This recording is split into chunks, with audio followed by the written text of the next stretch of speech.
How did you get into ocean observing? And specifically, how does this kind of differ compared to what you normally kind of do or did prior to getting into this? Yeah, ocean observing does differ quite a bit from what I and what most other oceanographers did, maybe 10 years ago. Yeah. We were much more focused on process studies, which is to say there's a question. We have a question about nature, and in my situation, it's usually a question about the fluid dynamics of the ocean, and we want to answer that question. There's a theory behind it. We're maybe working on the theory. We want to go out to the ocean, test it, find out the answer, try to solve that puzzle. Uh-huh. Ocean observing is a new paradigm. The idea is you put a bunch of sensors out in the ocean. You don't always have a driving hypothesis that you're trying to answer, but you're just finding out what's out there. It's a very, very valuable tool. You'd be amazed how much science we can do without having a preconceived notion or a question that we're asking. But it's different because we don't go out, sometimes we're going out to sea not knowing what we're going to find, and putting out an array of observing system data. We know we're going to tell amazing stories after enough time has gone by and a consistent set of data. Cool. But we don't know, sometimes we don't have exact, precise questions in mind.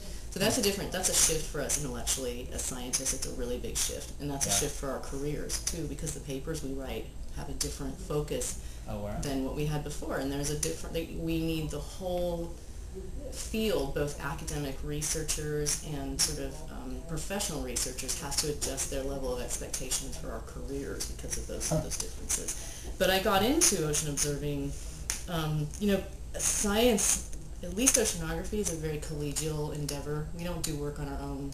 The ocean's this enormous place. Any of the work we do requires boats and a lot of infrastructure and equipment, and you share that resource. You share those resources with your colleagues. What's your current research focus right now, specifically, other than, say, being involved in the ocean observing? Yeah. What in particular are you doing? So I have two lines of research right now. The primary one is I study internal waves and semi-diurnal internal tides and how they interact with topography. Wow. We know that they are a very important part of mixing the ocean. Mixing heat downward, mixing nutrients, mixing draws the slow currents that make up the thermohaline circulation. It's a very important part of general dynamics, and it's important for global circulation models. And we know that internal tide breaking is a major driver of mixing in the ocean. So I'm working, one of my biggest projects right now is an NSF study looking at internal tide mixing in canyons right off here in the Monterey Canyon. It's probably a hot spot for that. So we're looking specifically at that mixing, and then also at how it affects exchange between the boundary and the interior of the ocean, so sediment and other things associated with the boundary.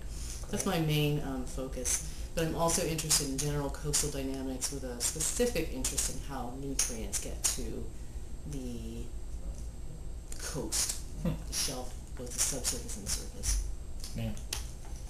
And that's, of course, important for understanding fishery. Yeah, nutrients being one of the basic drivers of photosynthesis, of primary production, that then allows all other ecosystem productivity, so fisheries and other ecosystems. So I guess that leads into the next question. How does your research specifically affect society or people in general? Yeah, oh shoot, I forgot about that one too. Oh, good grief. But it sounds like it. A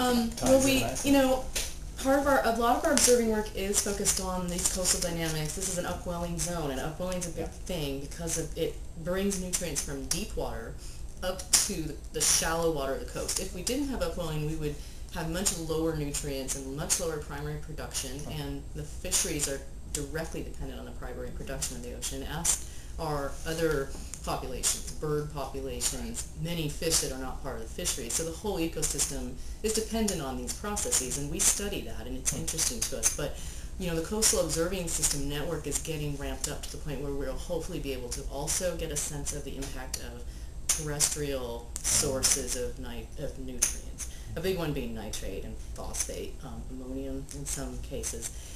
We're not there yet. We don't have enough funding, and here we go. But we tried very hard to get funding through our some of the ocean observing system things to basically outfit all the bays in California. The San Francisco Delta, Morro Bay, Elkhorn Slough, Bodega Bay, with instruments specifically designed to look at the nutrients, and we're talking about human impacts there. And we wanted to find out, what's going on in those bays, and then how are those things getting exchanged to the ocean, what's it doing to the coastal ecosystem.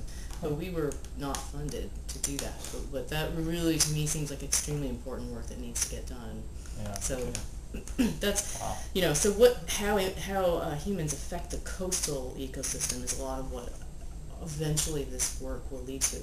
Another aspect that the observing system world has been putting together, the HF radar surface currents, it's an amazing set of data that we've never had before. The idea that if there's a ship that goes missing or someone is missing at sea, there's this whole array of data that's just now becoming available through the ocean observing system.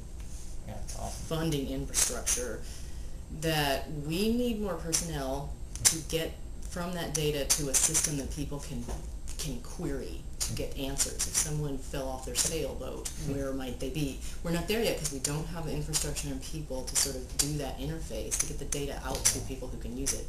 But it's very, very valuable for those things. Wow, that's great. What are your primary sources of satisfaction in your career and your job? My career? Well, I'm a teaching professor and I love teaching. I really most enjoy interacting with students and sort of intellectual spark. And in a field like oceanography, we're teaching things that are changing all the time. That's very exciting. But when it comes to research, I think there's a couple of things that are satisfying about it. One, I really enjoy working with the people I work with. We have interesting conversations and learn a lot from each other. It's fun. It's also very creative. When I talk to people in different kinds of careers, you get a lot of chance for creativity in science, and I think people don't know that. They think of science as this dry, clear-cut thing, but it's not at all. I mean, we think about the ideas we want to study, drawing pictures of how we think things work, and then working on these theories and then putting it out there. It's really creative, and that's one of my favorite parts about research. Right.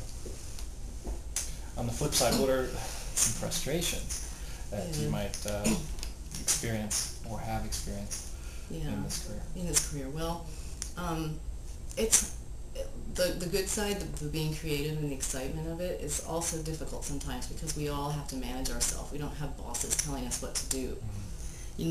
Sometimes you come to work and there's so much to do that you can't figure out how to get through it, and that's actually pretty hard. And then there's this constant battle for funding because you don't know what's coming from one year to the next, and it's very hard to sort of lay out a plan to get through all the tasks that you need to do, or you as a group have decided need to get done. So in these ocean observing systems, we have goals that a group has decided, and the group knows these are our goals, but we never know how we're going to get from point A to point B because the funding's so erratic.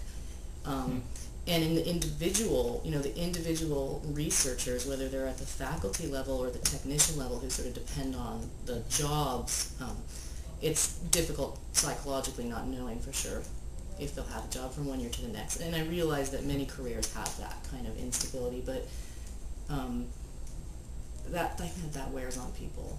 Yeah. Yeah.